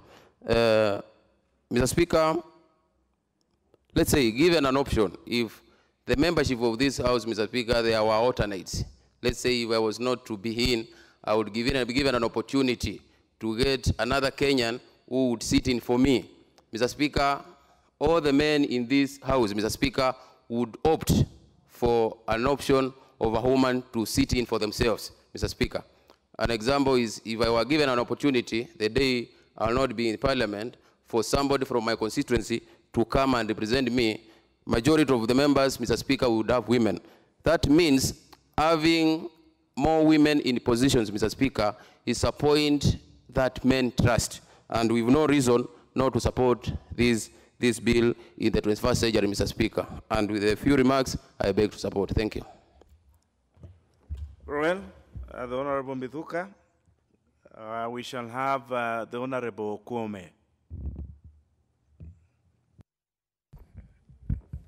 Thank you, Mr. Speaker, for giving me the opportunity. Let me state right away that I am supporting the motion. Mr. Speaker, probably I'm persuaded to support it right away because of the background of where I come from. In my own constituency, there was a lady who was very powerful, much more powerful than men. And the men who tried to stand against her failed miserably. Now that tells me that even the ladies we are talking about in other constituencies, if it was Karachoni we are talking about, I would have straight away told them I cannot support the motion because with us, everything is going on well. And if I extend it beyond my constituency and go to my county, Mr. Speaker, sir, Homa Bay County, where I come from, the single member constituencies, which are 8, has 3 women out of that 8, which is 37.5%. We are above the mark we are talking about here. So with that background, how can I say that I don't support the bill? Now, if I throw my mind back to the past in Kenya, I must say that in 2013, we had 16 elected women in parliament, and that grew to 23 last year. Now, that tells us that ladies are coming up. We can talk of the speed, that the speed is too slow. And why should the speed be too slow? I'm told that a number of ladies are saying that the process is unfair to them. It is violent, it is abusive, it has all negativities you can imagine. But then, if that's true, I can only say that we are weaker in our laws because the law is allowing that, and if it is not allowing that, then we are not implementing the law which forbids that kind of things. Mr. Speaker, sir, I would say that if it is a question of economic ability, that ladies don't have money, then I go back to what used to be before, that we should have some limitation on what can be spent on election. These days, of course, people give money direct, you just give it. And yet we talk of corruption. I don't know what corruption can be if this one is not one of them. We do not want to be disadvantaged because of... The Honorable Kwame. Yes, please. You are making a statement that people just give money during campaigns. And you know that that is an offense. So you seem to be speaking from a position of quite authority on this one. Are you sure you want to have that on record? I understand, Mr. Speaker, sir, but I was saying this because ladies are complaining that the system is against them, either because of their economic ability or because of violence. And that probably is responsible for the small number we are getting in terms of women representation in parliament. So I think we also need to examine these things to know why we cannot get the number we want. But otherwise, Mr. Speaker, sir, I say that I support the bill, and I say that women must also work hard to catch up on their own, not that we are going to have this amendment lasting forever. Thank you, Mr. Speaker, sir, for giving me the opportunity to say something about this. Very well spoken. The Honorable Member for Ijara.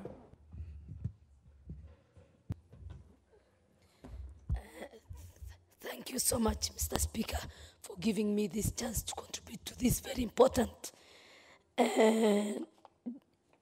constitutional amendment bill Mr. Speaker, being one of the framers of the Constitution and being a person who has been involved in the constitutional debate from the Bombers' time to being a member of Solemnity Consensus Building Team, I know, Mr. Speaker, we have stayed overnight to discuss this important matter, and we negotiated in hard terms, Mr. Speaker. I want to thank the 27-member committee who sat in Naivasha, being one of them that helped us get the 47 slots for the women reps, Mr. Speaker, and who, in their own sense, put the two-thirds principle in the Constitution, Mr. Speaker. And I want to thank the Kenyans who supported and voted for the Constitution without any reservation, Mr. Speaker. Mr. Speaker, today is a great day. It is a defining moment, Mr. Speaker, for this country and for this honorable House, Mr. Speaker. For us to decide to support this as a House to get an all-inclusive country that can move forward, Mr. Speaker. Mr. Speaker, again today presents itself another opportunity for this honorable House, Mr. Speaker, to be governed by rule of law, Mr. Speaker, and not to be selective and picking what is relevant for themselves, Mr. Speaker, but to decide to support a constitutional principle that is in the Constitution, a Constitution that we so dearly love, a Constitution that we saw and said that we will defend, we will protect, and we will stand by it, Mr. Speaker. For us to be honest as a House, Mr. Speaker, we need to make it a realization of us protecting that Constitution, Mr. Speaker. Mr. Speaker, being a woman or a man is a matter of birth, but being a woman or a man who make a difference is a matter of choice, Mr. Speaker. And that choice, we must, as people who are elected to make a difference in lives of the communities, we made to make that difference, Mr. Speaker. And that is the time we'll be known to be men and women who want to serve this nation and who want to make a difference in our country, Mr. Speaker. Mr. Speaker, again, I want to start by asking ourselves, honestly, we have a responsibility. And the responsibility we have, Mr. Speaker, is there are people who say that and we will not be dissolved as a House because that is a cheap propaganda. Mr. Speaker, it is not a cheap propaganda. This House, as it is today, is unconstitutional, Mr. Speaker. And being one of the framers of this Constitution, Mr. Speaker, I, who have struggled for 20 years to be elected to this House, will not feel very comfortable to be seated in a House that is not constitutionally in order, Mr. Speaker. Mr. Speaker, I'm one honest person who believes that I have sworn with that Quran saying that I'm protecting the Constitution. I want to be honest to the Constitution, and I'm asking the honorable members, particularly my brothers who have supported and who have shown keen interest in this debate. Thank you very much. We are asking our brothers and sisters who are not with us, let's go together because this is the desire of this country. I want to conclude, Mr. Speaker, by saying that never give it up. Yesterday was hard. Today may be worse. But tomorrow we will shine as a country when we stand together and support something we believe in, Mr. Speaker. Mr. Speaker, there are many men and women who wanted. Honorable members, you don't have to lift up your hands. Your names are right here. And we have, as the Speaker said from the word go, There's a lot of interest in this. So kindly, let us just proceed nicely. We shall all have an opportunity to have something to say to it. I had some grumbling when I gave 2 opportunities to men to speak, and it reminded me of the wisdom from my village, where they say that the brewer should not get drunk on his own beer. He should let. So I thought it would be much better if more members were to speak to this and support it. And that is why I was giving that opportunity to those ones. But we shall proceed. The Honorable Rosa Buyu, member for Kisumu. Thank you, Mr. Speaker, for giving me this opportunity to support the Constitutional Amendment Bill 2018.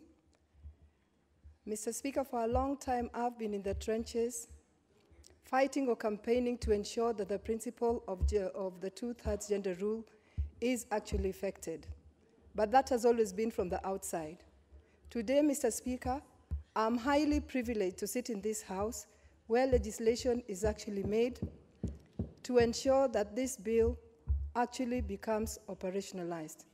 Mr. Speaker, without fear of contradiction, I would also like to take responsibility, like all the people or the part of the membership who are always fighting from the outside, the responsibility they hold in creating or enhancing misperception on this bill. Mr. Speaker, while we were outside there, all our demonstrations were led by women. It was only the women's voices that were being heard. And Mr. Speaker, we did alienate the men in that pursuit. And that highly contributed to this misperception that this bill is just about women. Mr. Speaker, today I stand here speaking as the Vice Chair of KEWOPA, and I'm highly impressed by the number of the male MPs who spoke yesterday and spoke today in support of this bill. Mr. Speaker, this clearly shows that this bill is not about women.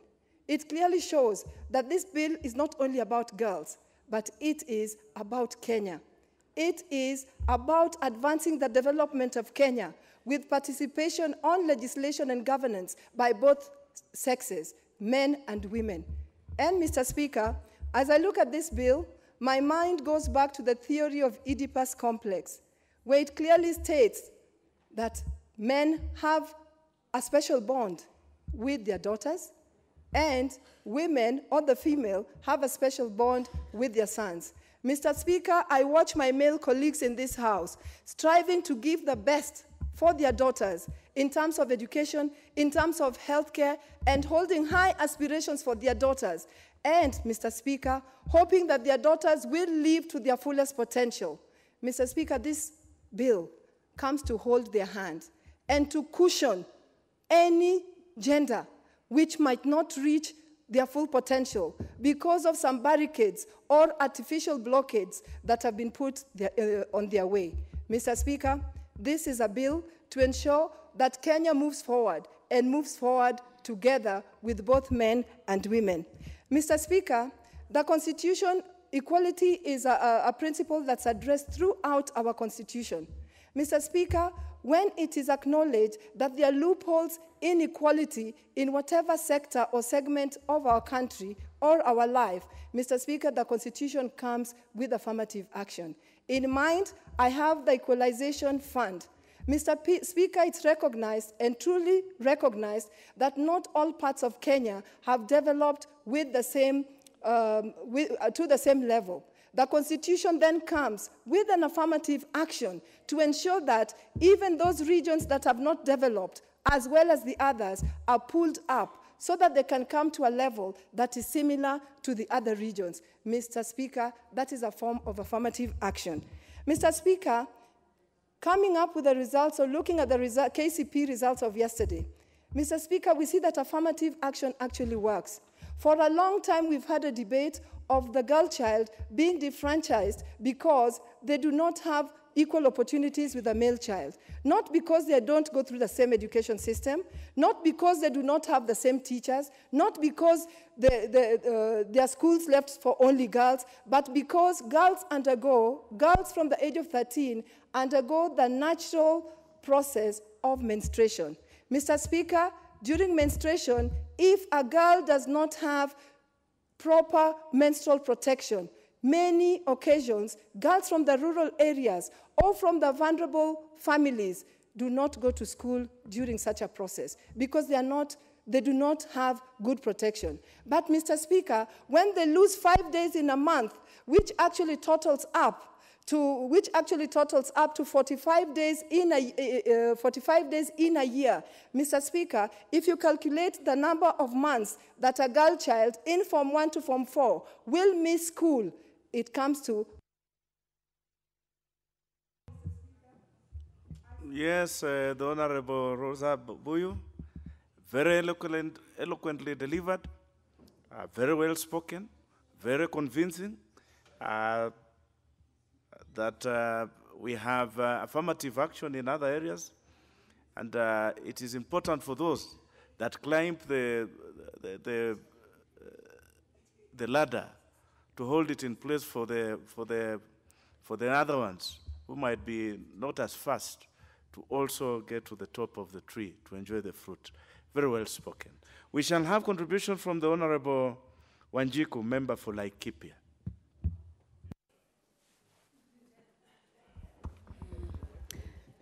Asante sana Bwana Speaker, pia nitaomba. Just before you proceed, the Honorable Wanjiku, who is that gentleman with a scarf on his head? I can't make... Oh, the Honorable Nyamita. He's in support. Very well, very well, very well, very well. You have caught the attention of the Speaker. You will have an opportunity, the Honorable Nyamita. The Honorable Waruguru, kindly proceed. Asante sana Bwana Speaker, pia nitaomba kuzungumza kwa lugha ya Swahili nikiungana na wabunge ambao wameongea mbele yangu. Mmoja wao Mheshimiwa Mishi Boko ambaye alisema wamama wetu hata wale ambao hawajaweza kuingia katika darasa, wao ni Wakenya walipa ushuru na pia tunatembea katika hii safari na wao. Niruhusu kwa njia ya kipekee niseme asante kwa Mheshimiwa Aiden Duale na uongozi wa hii nyumba ya kitaifa, na pia kwa Mheshimiwa President Uhuru Muigai Kenyatta kwa kukubaliana na sisi na kuomba Wakenya wote wakubaliane na huu mwito ya kwamba the 2/3 gender bill wakati umefika wa kuweza kutekeleza. Tumetuma asante zangu pia kwa Deputy President Mheshimiwa Raila Odinga, Mheshimiwa Kalonzo Musyoka, Mheshimiwa Mudavadi na Mheshimiwa Wetangula pamoja na Ministry ya Gender ambayo wamekuwa wamesimama na sisi, washikadau wengine ambao pia wametoa rasilimali zao, hawa wamama na pia viongozi wa kiume ambao wamesimama na sisi kuweza kutayarisha huu mswada ndio uweze ukafika hapa. Niruhusu Speaker niseme kwa njia ya kipekee ya kwamba Wakenya wako na matarajio mengi sana katika hii bunge ya 12. Na naposema hivyo, mimi najua hawa wabunge ni wanasiasa, wanajua zile changamoto ambazo sisi kama viongozi tunapitia. Moja wake ni propaganda ambazo hutumiwa kuweza kupiga jambo lolote ambalo linaweza kuwa Wakenya hawakubaliani nalo. Lakini niruhusu tu nikumbushe wananchi wa Kenya ya kwamba Mheshimiwa Mwai Kibaki zile enzi wakiwa na Mheshimiwa Raila Amolo Odinga wakati alikuwa waziri mkuu, waliweza kutembea katika sehemu zote za Kenya kuuliza Wakenya watokee kwa idadi kuu kupiga kura kwa katiba ya mwaka 2010, na wakafanya vile ambayo iliweza kutupatia hii jambo tunalozungumzia thuluthi mbili. Na zile thuluthi mbili si za kina mama, ni za jinsia zote. Zile thuluthi mbili ambazo tunazungumzia imekuwa safari ambayo mwaka mmoja iliyopita bunge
kuwa zaidi ya thuruthi mbili bila kuweka wale wengine ndani. Mimi nasema hivyo kama mama, najua iko wabunge wanaume, iko wengine wetu vijana, iko wengine walemavu. Naomba sisi wote tutembee pamoja. Manake Mungu alipomuumba Adamu, aliumba mama na akaumba mwanaume. Mama akatolewa hapa, hakutolewa hapa. Lakini mama akakuwa ni improvement, kama ile tunaita improved smartphone. Mama amewekwa GB ile iko juu. Sisi tunataka kukua memory ya ile maafikiano tuliafikiana na Wakenya.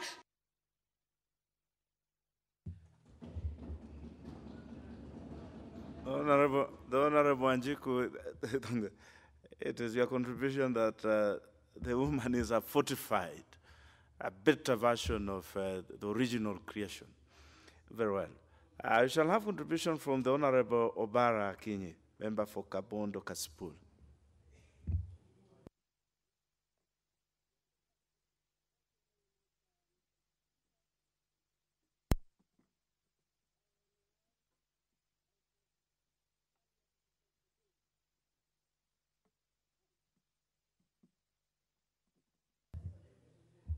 Yes, give her the next one. Oh, yeah. Come to this one.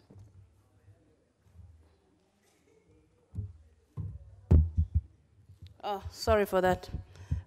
Thank you very much, Mr. Speaker. May I too stand today to add my voice in support of the bill. Mr. Speaker, there has been a lot of word going all around in the country of late, with a lot of half-truths.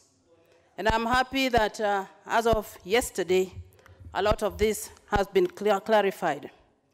First and foremost, let me say that this issue of the 2/3 gender rule is not about women.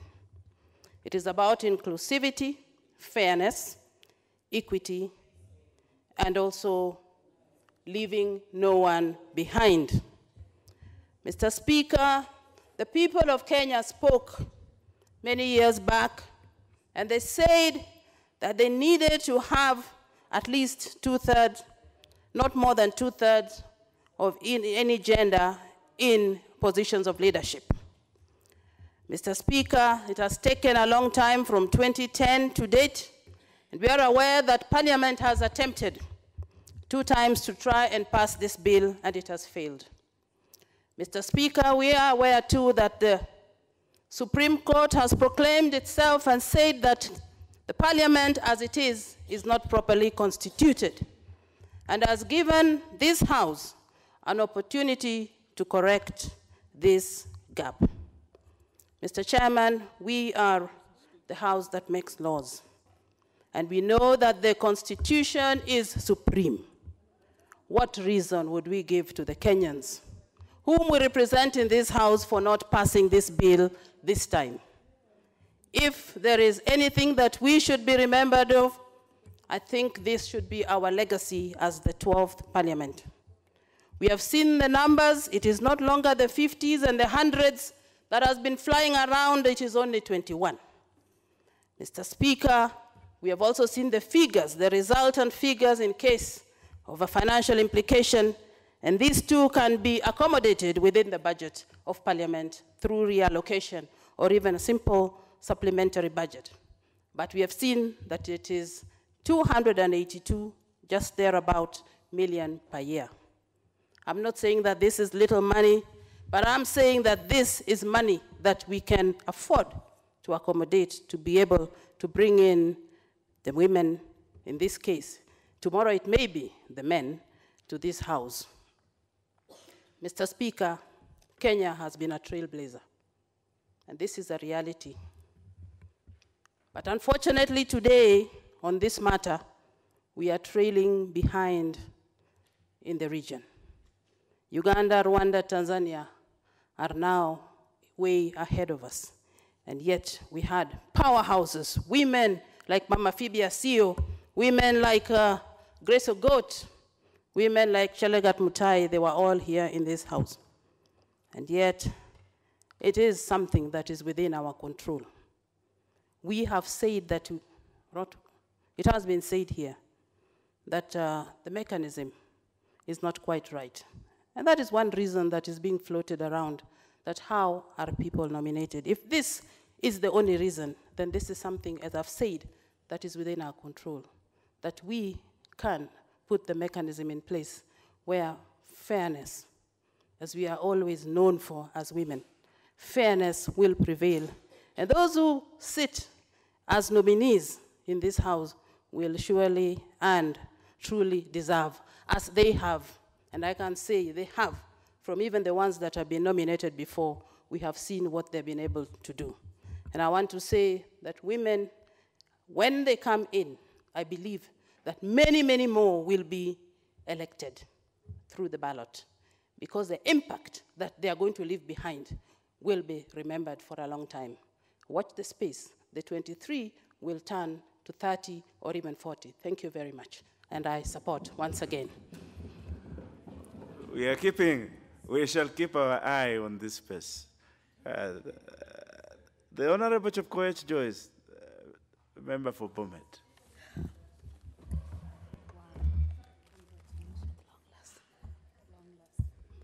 The Honorable Nyamita, you actually are the very last person, the last member who walked in. So even if we were to go the gender way, you will not be having the first bite at the apple. The Honorable Joyce, proceed. Thank you very much, Honorable Speaker, for giving me this chance. Honorable Speaker, before I talk on the bill, I must give special thanks to His Excellency the President, the Deputy President, Right Honorable Raila Odinga, Kalonzo Musyoka, and the entire leadership of this House, and also the Ministry, for this wonderful bill that is in the floor of this House today. Honorable Speaker, I also want to congratulate the honorable members of this House, especially the male honorable members, for supporting the gender bill. Also, the honorable women in this House. Honorable Speaker, I want to say, Honorable Speaker, I want to echo the sentiments that have been made by my colleagues that the gender bill is not about the women, but it is about both women and the men. Honorable Speaker, the reason why I'm saying this is because there is a notion that gender is specifically the women. But I want to say, Honorable Speaker, we have a number of countries that have really fought for this gender bill. One of them being Rwanda. We have Cuba, we have Sweden, we have Senegal, Namibia, Spain, Ethiopia, Germany, among others.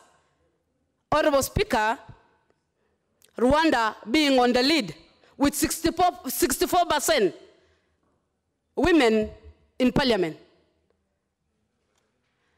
And today, Honorable Speaker, I want to bring it a reality in this House, that if we were discussing today the gender bill on the side of more women in this parliament and few men, I want to say, Honorable Speaker, a number of men would have been in this House. And the reason as to why I'm saying this, Honorable Speaker, is because there is a notion that it seems to be assumed that we are fighting as women to have more women nominated. But I want to say this, Honorable Speaker, we are equal to the task, and I can confirm to this House that we have a number of women who have fought for several elective seats, ranging from the governor's position, even the president's positions, the Senate positions, members of parliament, members of the county assemblies, the ministerial positions, among other positions, Honorable Speaker. And as we speak today, Honorable Speaker, I also want to confirm to this House that though we stand today as women in this House, Honorable Speaker, I personally, I am not fighting to be nominated or for any favors, but we want to say, Honorable Speaker, that we want this bill to be passed so that at least both gender can have a position in terms of representation. Honorable Speaker, the reason why I'm saying this, Honorable Speaker, I want to say, Honorable Speaker, by quoting a quote by one, Matthew Henry, who did say, the woman was made out of a rib, out of the side of Adam, not made out of his head to rule over him.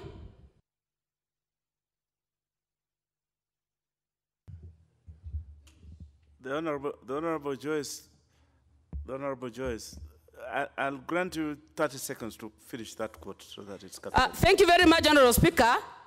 To rule over him, nor out of his feet to be troubled upon by him, but out of his side to be equal with him. Honorable Speaker, we don't mean that we are requesting for this gender bill for us to overpower our men, but to be equal in terms of representation, Honorable Speaker. Thank you. Your time is done. The Honorable Oyula Mairo, member for Butula.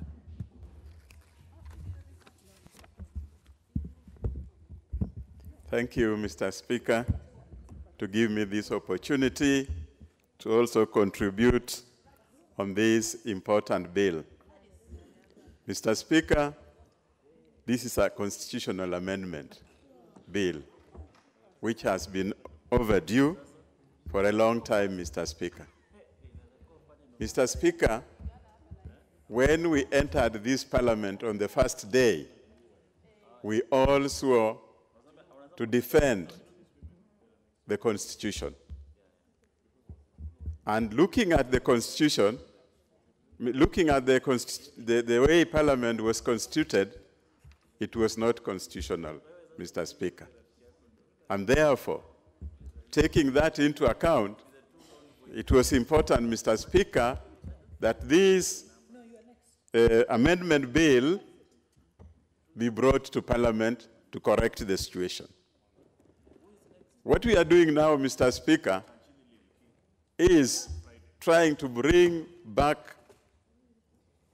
the promise we made, we swore to defend the Constitution by ensuring, Mr. Speaker, that this House is properly constituted. It does not matter whether someone is persuaded or what. The position is that this House is not properly constituted. So there is no shortcut for any member.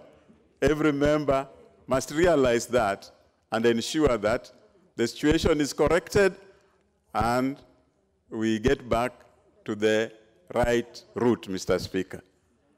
Mr. Speaker, women have been disadvantaged for a long time. And it is a high time that we ensure that the women also take their true position. Equality must be is enshrined in our Constitution. And therefore, we must ensure that that equality is not only heard, but it should be seen in reality. Mr. Speaker, this amendment bill is going to correct the situation, and the 12th Parliament will be remembered for correcting this situation, which has been very clear in this House. Mr. Speaker, all the honorable members of this House have no choice but to support this bill and make sure that the Constitution is followed to the letter. Mr. Speaker, we must make sure that the number of women goes as per the requirement. Therefore, this two-third agenda must be properly looked into and the bill supported, Mr. Speaker. With those few remarks, Mr. Speaker, I want to support this bill and I want to encourage all the honorable members to support it and make sure that we do not operate against the Constitution. Thank you, Mr. Speaker. The Honorable Tobiko Pesi, member for Kajiado East. The Honorable Tobiko, not desiring to be present, that opportunity will now pass on to Honorable Wanga Nyasuna, member for Homa Bay. Thank you very much, Mr. Speaker, for this opportunity to add my voice to this historic bill. Mr. Speaker, the 12th Parliament has an opportunity to make history. Mr. Speaker, when we attempted to pass this very bill in the 11th Parliament, there was a lot of work that was put in. There was a lot of input, Mr. Speaker, but we missed it by a whisker. This is an opportunity that can be seized by this 12th Parliament so that the 12th Parliament makes history as the Parliament that actually brought to actualization the two-third gender principle. Mr. Speaker, I'd like to thank very much the Leader of Majority, the Leader of Minority, the Ministry of Public Service, the Cabinet Secretary, the CAS, Mr. Speaker, Kewopa, for the very hard work that has been put into bringing this bill to where it is at this very moment. Mr. Speaker, not everything that we passed in our Constitution is popular. In fact, not everything we do as leaders is popular. Mr. Speaker, this is one of those clauses that the public is also torn between because they wonder if they want to spend more money or they want to bring in more people. But Mr. Speaker, we already passed it in Article 81, so it must really be implemented. We do not really have a choice. Mr. Speaker, and I'd also like to note, as has been said by many powerful speakers before me, that there's been a lot of concern as to how the spaces we are creating in the Constitution will be filled. In the last Parliament, what we had done, this constitutional amendment bill was accompanied by a legislation, and that legislation prescribed what would be done. And what is good about a legislation accompanying the constitutional bill is because you cannot amend a constitutional bill on the floor of the House, like Honorable Sankok was suggesting, or Honorable Didmas Baraza was suggesting yesterday, but you can amend legislation. So legislation is something we can come here, thrash out, work on, agree on, who are we bringing, how are we bringing them, but the Constitution will already have prescribed that we are bringing them and how many that we are bringing. So I do hope that we will be working, and some members have said they'll bring legislation, but I hope JLAC will originate legislation to work on the how once we have the bill. If we had brought the bill on the how before we have this constitutional amendment, we would be like we are counting our chicks before they hatch. So I think that is very, very important. Mr. Speaker, there's been worry that if we create these positions, women will be sitting back and waiting for nominations. Mr. Speaker, there is no day that women will sit back and wait for nominations. And as we saw, we have had nomination slots in the Constitution, but women have still worked. And last election, we had no woman senator, yet there were 16 nomination slots awaiting there. No, women did not sit back. This time we have 3 elected senators. We have 3 elected governors. We have moved from 16 to 23. I see ourselves meeting this gender parity even before the 20 years that have been set, because women are going to be out there rolling their sleeves as we push them through affirmative action as well. Men have made the argument, many male members have made the argument, and even members outside, that we have trained our daughters. We have taught them to work for their space. We have taught them not to wait, sit back and wait for freebies. And women are working hard. Even the women, Mr. Speaker, who have come here on affirmative action, like myself and others who have come on nomination, work very, very hard. But sometimes the odds are way against you. Mr. Speaker, Honorable Cecily Mbarire, for example, when she runs in Runyenjes or in Embu County, she's told, why don't you go and run in somewhere else where you are married, in Busia? When Wanga, who has come from Kisumu and is married in Homa Bay, runs there, she's told, why don't you go back to Kisumu and run there? So you are doomed if you do, doomed if you don't. If you're married, you're bad. If you're single, you're bad. If you're divorced, it is worse. If you are a widow, it is even, you know, Mr. Speaker, these are the challenges that women are facing. That is why, however hard our parents trained us, sometimes you are unable to hack. And this is why we need affirmative action. With those many remarks, Mr. Speaker, I see the light is red. I support this bill unequivocally. The Honorable Wanga, very passionate. But I also seem to recall that some of the male candidates sometimes are also told that when they are not married, they are not ready for leadership. So the Honorable Gireshi Wangoi, a member for Kirinyaga.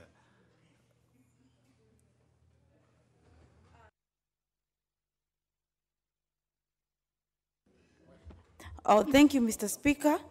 I wish to take this opportunity to thank God Almighty, Elohim, Allah, for giving me this golden opportunity to be in the 12th Parliament, August House, during this very historic time when we are going to pass this bill of the Constitutional Amendment 2018 that is brought by our very able leader of majority.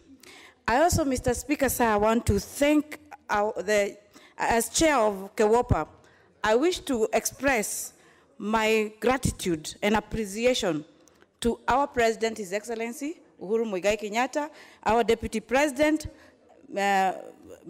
also former Prime Minister, Raila Odinga, Kalonzo Musyoka, and also Mudavadi, and the leader, Mr. Wetangula, for their unqualified support to this bill. I'm also passionate, Mr. Speaker, sir, the fact that when this bill is passed, that a girl in Kirinyaga County somewhere who never thought that she would sit in the August House will be sitting here one day because of what we shall have done as member of this House. I am so thankful to all members and even the leadership of this House for letting this be something that will happen during our lifetime. Mr. Speaker, according to Sarah Longwe, an expert in gender and development, empowerment means that everyone, irrespective of gender, has equal power to influence their destiny and their society. Mr. Speaker, you realize that when some people were elected, it does not mean they were nominated. It does not mean Parliament is the end. It is not the end of the game. Some of them, as I will demonstrate, Mr. Speaker, were here in this Parliament, but it was a stepping stone that catapulted them to bigger things. The likes of Jock Ndungu, His Excellency Uhuru Muigai Kenyatta, our very own CAS, Rachel Shebesh. All of them are products of having been nominated, but now they went through Parliament, which I believe is a process of teaching us to become good when in articulation and legislative process. Mr. Speaker, when we use Parliament as a springboard, I believe girls that may not have never discovered their power or their momentum will come through this Parliament and will achieve things that they may never have achieved. Mr. Speaker, when we think of our families and when we talk of our own children, when we do so much for them to achieve, mostly when I look even at the male members of Parliament in this Parliament, how much they are willing to go through for their families, then I believe we are all advocates of gender. Mr. Speaker, I also want to say that our country being a signatory to so many treaties and so many agreements on gender issues, I think Kenya should not be lagging behind because of not having reached the gender rule. Mr. Speaker, I have been privileged to go to the Commission on Status of Women in New York, where Kenya, we have always sat for the last several years and promised, almost 15 years, and promised that we are going to come back a well-composed august house. But this has only been promises. I will be happy to report in the next CSW that we have attained the 2/3 gender principle. Mr. Speaker, a country like Kenya runs on twin engine like an aeroplane. Mr. Speaker, if we have to reach our destination, then I believe this is the time for us to go through this and pass it as soon as possible so that Kenya will have achieved and attained what all our neighbors have attained. And after all, Kenya, we have achieved so much, and we are a leading democracy in Africa. We are also among the leading countries with rapid development and economic growth. Mr. Speaker, we need to enact the 2018 bill without any more delay, noting that we are even outside the limits given by Supreme Court up to August 2015. With those few remarks, Mr. Speaker, I beg to support. Very good contribution, the Honorable Wangoi. We shall have contribution from the Honorable Hassan Juma, member for Kwale. Okay, thank you very much, Mr. Speaker, for this opportunity. I stand to support this bill because, as many members have said, having gender parity within our parliament will definitely bring progress to our country because of representation of the population of the country. I always use the example of families. At the family level, a simple meeting or simple hosting of visitors cannot be done without the women of the family being consulted. A wedding, a funeral cannot be done or cannot be successful without the women being involved in the decision-making for that event. So how about a nation? A country can definitely not develop or move forward or be successful without women being there to contribute to the legislation and the development in general of the country. In terms of some of the complaints against the bill, some have been saying that there's a danger that nominated members, who are expected to be mostly women, won't be properly nominated or chosen by their parties. But I want to say that if political parties don't choose or don't nominate properly, then there's an equal danger for those parties that do that to also choose the constituency leaders in a way that is not fair. Because what stops a party from giving a ticket to somebody unfairly to be able to stand for election for a constituency seat? So for me, that point does not hold any water. And in addition, I'd like to say, like some other members who've spoken, who've been previously nominated, I was elected in my party to be part of the party organs in 2008, and I became the deputy chair for youth for my party ODM. And in 2011, I was chosen as the national youth coordinator for the same party. And because of the work that I did for my party in 2013, I was nominated into parliament to represent young people. And that platform definitely assisted me, and in 2017, I was able to run for the county seat, of which I now occupy for Kwale County. I also want to say that nomination is not just a freebie. Our current president, President Uhuru Kenyatta, his first term in parliament was as a nominated member of parliament in 2001. After that, in 2002 is when he ran for a constituency seat and succeeded. And his political successes have been seen, and he's now the president of the country. So nomination doesn't give a platform to women only to progress politically and contribute to the progress of the country, but men as well. And the president is a very good example of how nomination can propel you in politics. And I also would like to support the other members that have said that this is part of the Constitution. Let us show Kenyans and the world that the members of Parliament of the 12th Parliament are law-abiding citizens. They respect their Constitution, and we pass this bill when it comes for voting.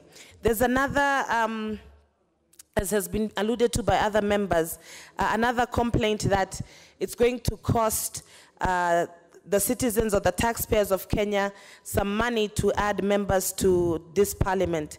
But the truth is that we lose 600 billion, more than 600 billion annually to corruption, and adding 200 million is not going to our expenses going to be a negativity.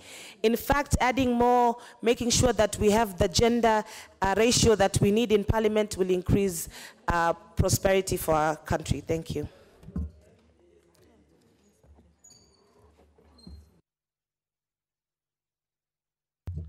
Yes, sir. The Honorable who look for order. Member for Isiolo. Thank you, Mr. Speaker, for the opportunity. I would like to, from the outset, say that I support this constitutional amendment bill. Mr. Speaker, the proposed amendment is actually something which ought to have been done before today.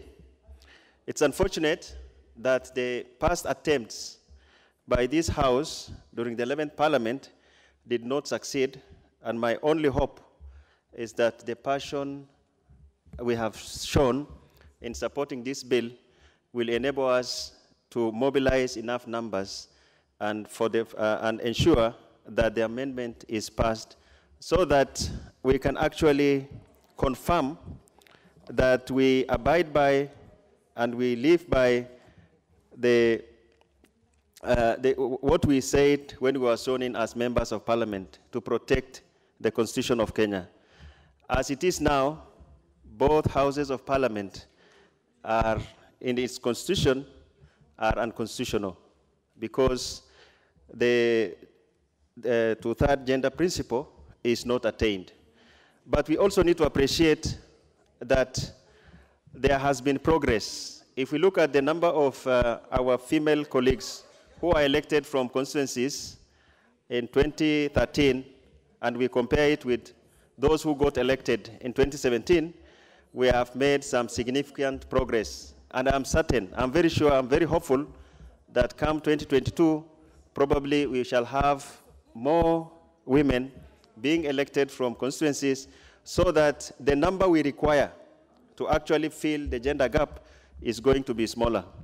It's unfortunate that a lot of propaganda is going on out there, indicating that, you know, what is being proposed is going to be burden to taxpayers. It's unfortunate. There's no truth in it. Actually, the value that we are going to get by nominating extra women after election to ensure that we attain the gender principle is more than the cost that is going to be incurred as a country. Mr. Speaker, our women have proven themselves as effective leaders at all levels, from local, national, to global levels. And I would like to remind Kenyans that the late Wangari Maathai made us proud by being the first Nobel Prize winner, women from this continent. And actually, most of women who are also nominated in the past have gone on, after proving themselves to be effective leaders, to seek elective positions. And we have many female colleagues in this House who were nominated competitively. They have proven themselves after nomination. They have gone for elective positions as women representatives, as constituency MPs, and also as senators. That also indicates to us that although there is concern about probably the process used to nominate some, not all, some nominated members, most of the times parties actually pick individuals who will add value to debate in this House. Mr. Speaker, in Parliament, Parliament is the arm of government which makes policies and legislation. And when we have more women, at least 30% as required by the Constitution, it will be merrier for the country. It will add value in terms of, what the women bring in, because having more women in decision-making process has been proven to actually make the decision-making process to be more inclusive and more responsive to needs of all sectors of our society. I would like also to urge, as we move forward, probably to allay fears expressed by those who are against this bill, I would like to urge the party leaders, especially leaders of dominant parties, to seriously consider supporting women who come out to compete for constituency seats. And I'm sure that way, most of the things that, our women are exposed to, like violence, abuses, and so on and so forth, will be less. And I'm sure, given level playing ground, women can actually outcompete most male candidates. With those few remarks, I support the proposed amendment. The member for Siaya.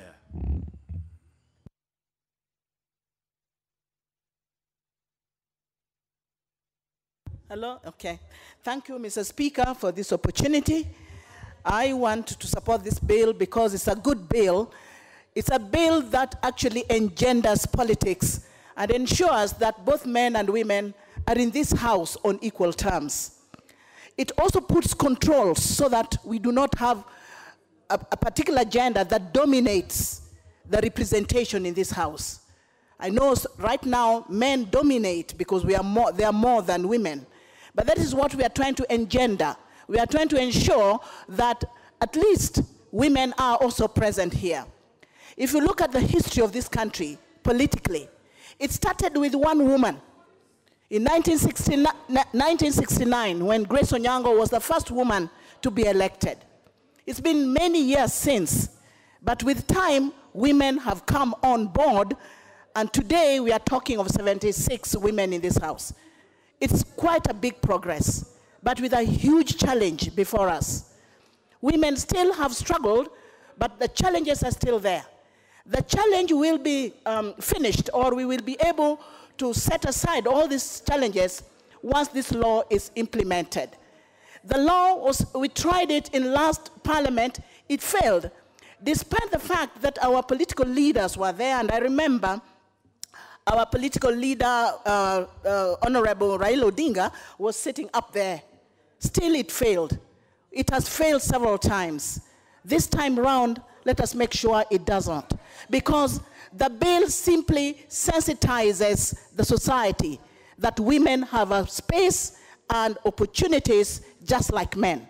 You will see that once this bill is passed, the entire society is going to be gender sensitive. You are going to see a situation where anything that happens, they will think of men and women on equal terms. And that is where we are moving towards. That is what gender equality is all about. We need to have this equality all through, not only in politics, but in other spheres of development. In this house, whenever names come in for approval, especially after they have been vetted, we always go through and ensure that there's a woman there. That is already indicating that there is gender sensitivity that is already starting to germinate, and that once the law is made, it is even going to be much better than ever before. When you look at the results of KCPE, look at how it happened. There's a man, there's a young boy, and there's a young girl, all almost on with the same marks, 453. I think that's what I remember seeing. So women are struggling, women are trying, but we must also think of the future. The future is such that anything can happen to the women and men. Even men, maybe one day, be so few in parliament. This law is going to be useful to them. So we are putting in a law that is cutting both ways. It's a law that's going to support women to come in this house, and it's also going to support men who are today enjoying the majority in this house. But when time comes, when there will be fewer, then the law is going to work for them. So to me, I think it's a good law that is going to support both men and women, and is also going to sensitize the entire country that anything that we do, we must streamline gender in whatever we do. We must sensitize the world. We must make sure that women are not left behind. We must make sure that women, people with disability, and people who come from minority communities are represented. Representation is very critical. A society that does not give a chance to women is a dead society. It's a society that is collapsing. You must ensure that women are on board all the time.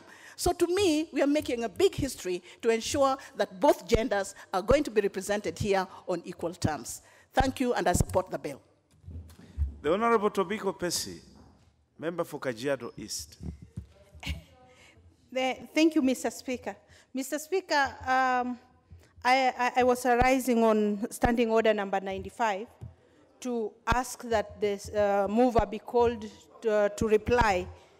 Mr. Speaker, I want to apologize profusely for being out of the chamber by the time you called me. And I'm also requesting that my other colleagues who have not spoken be satisfied that the rest who have spoken have done justice to the debate. Thank you, Mr. Speaker. I ask for the mover to be called to reply. Thank you. What is out of order, the Honorable Leader of Majority? Speaker, because you have 10 minutes, and we will allow the mover to come about 4 or 5 minutes. There are members who have been sitting here. Let's give a name to 2. You know, Honorable Mchomba, Honorable Lady, just to 2 minutes. So as when it is 4 minutes too, then we can allow Honorable Cecilia Mbarire. Right. The Honorable Leader of Majority, you are actually out of order. Honorable members, allow me to put the question, which is that the mover be called to reply. Will as many of that opinion say aye? Aye. Will as many of our contrary opinion say nay? Nay. The nays have it.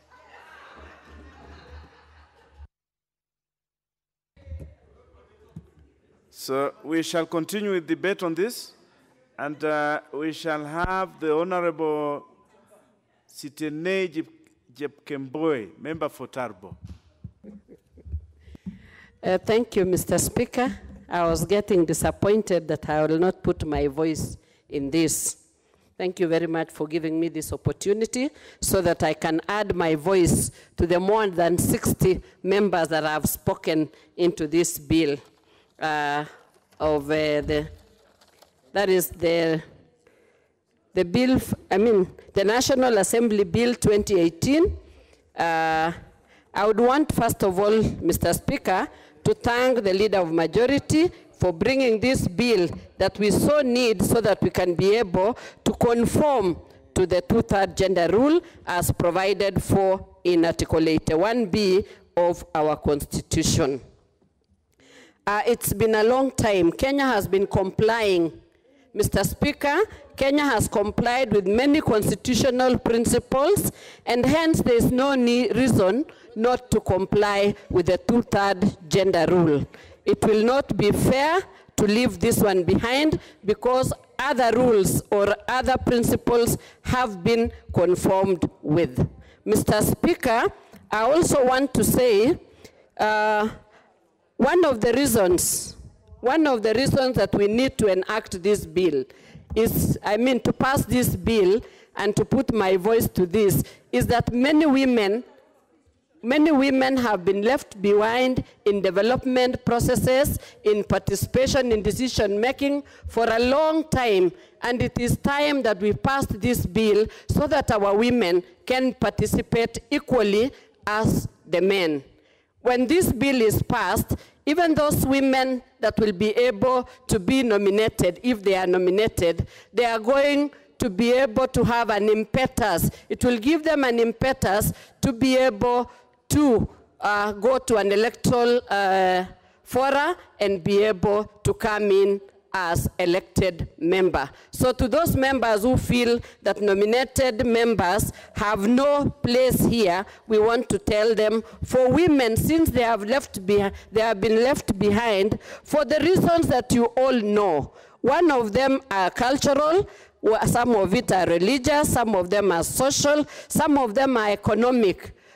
Those are the reasons that women have been left behind. But if we give them an opportunity by passing this bill, then we will be able to empower our women to participate fully in these processes of decision-making, in developmental processes in this nation, because there is no nation that can develop fully without one part of its people. And those are the women that even form the majority of the population in the world, and particularly in Kenya. So I wish to put my voice to this bill to say that our dear men, during the constitution making, all of us played a role. The women like Martha Karua, like Honorable Millie, and the rest of the men, they burned the midnight oil to ensure that this constitution was in place. And so it will really be unfair not to pass this bill just to curtail the two-third gender rule to be achieved. And you never know. Who knows that in the future generations, it could be the men that will be in this scenario, and they will need the women also to support them to pass a bill like this. But if we pass this bill, then it will serve them when such a time comes. So our dear men, I want to call upon them that please let us come together, let us pass this bill and give an opportunity to the women of this nation, to your brothers and sisters, to be part of the leadership of this nation, to be part of the development process of this nation. I also want to put in a word that somebody put or said, that both engines might not work for, both engines must work for a plane to reach its destination. And this means, therefore, that both men and women should play a role in the development of this nation. Therefore, I want to call upon all members to pass this bill and ensure that everybody is in place and are able to participate fully, as provided for in Article 81. The Honorable Mohanda, member for Kakamega.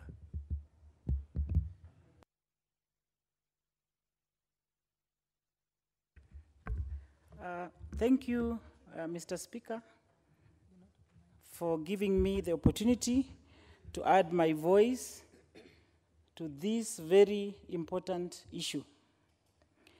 Mr. Speaker, when we look at Wanjiku Awinja of Kenya, we find that our women are not empowered economically. They have low levels of education. They are affected with GBV problems, child defilement, early school pregnancies, dependency syndrome. They lack esteem. Mr. Speaker, who is best articulated to look at these issues that are affecting our women in Kenya? Mr. Speaker, where I come from, Kakamega, I am the only elected woman. We have never had an elected MP in that region. So, Mr. Speaker, I need more women in this region and everywhere in Kenya to help me look at these issues that are facing our women in Kenya. Mr. Speaker, women actually are the ones who form the human resource in Kenya. They are the backbone of the economy. The women are the ones who are looking at the big four. They are looking at food security. They are looking at issues of universal care. They are looking at issues of manufacturing, and also the women are looking at all the big four issues. So, Mr. Speaker, we need to help these women. We need to come up and put our hands together, get more women to solve these problems that are affecting the women of Kenya.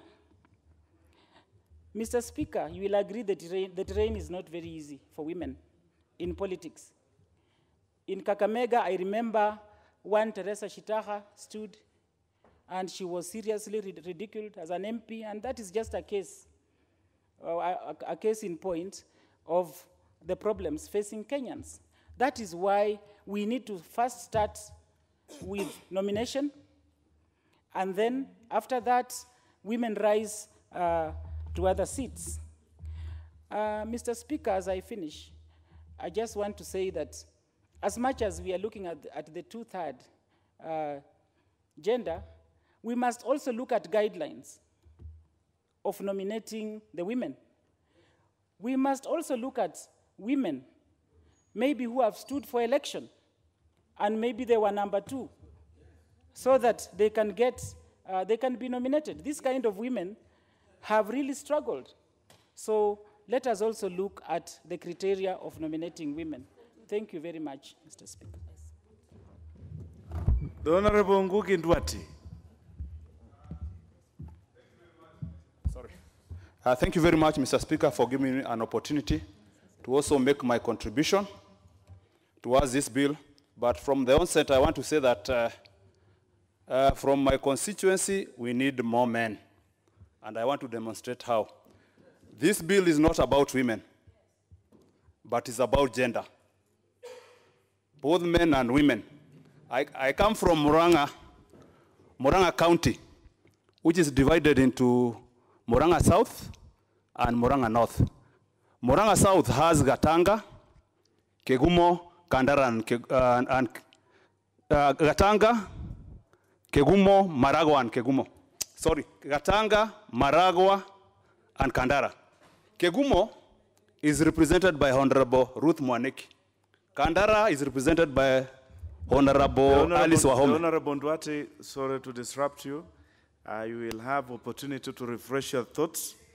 The time is now 7. You will have... so give me 1 minute. You will have 4 minutes. You can't give me a minute. The Honorable Ndwati, just hold your horses. Oh. You will have 4 minutes when this matter is again set down for consideration in the order paper. You will be the first one to have a go at it. Honorable members.